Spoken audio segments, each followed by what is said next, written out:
dire. Des fois t'aimes te perdre dans ton imagination, dans tes pensées la journée, autant que la nuit. La réalité finit toujours par te rattraper et souvent je trouve que c'est quelque chose qui fait très mal parce que tu tombes de très haut.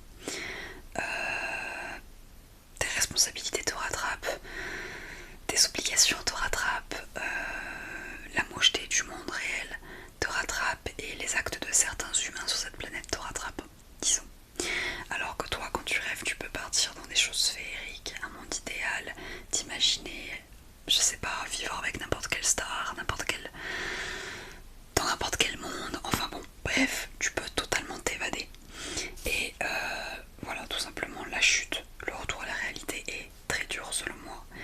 Et donc, grosse force à tous mes amis rêveurs qui sont forcés de retourner à la réalité, bah, pour vivre tout simplement dans notre société. En fait, les gens rêveurs, les gens qui ont de l'imagination, qui aiment s'imaginer plein de choses, qui sont créatifs même, on a un grand cœur. On a un cœur qui brûle pour nos passions, nos hobbies, nos loisirs, ce qu'on aime dans la vie. On a vraiment,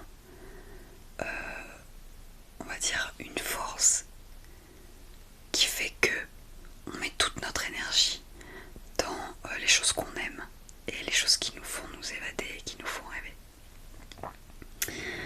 Et malheureusement, the brain, le cerveau nous rattrape. Parce que certes, tu peux penser avec ton cœur et tes émotions, mais ça va pas durer longtemps dans cette société. Et tu es obligé toujours après de faire fonctionner ce qu'on appelle la raison, de te raisonner, de revenir à la réalité, de te concentrer et d'utiliser le cerveau.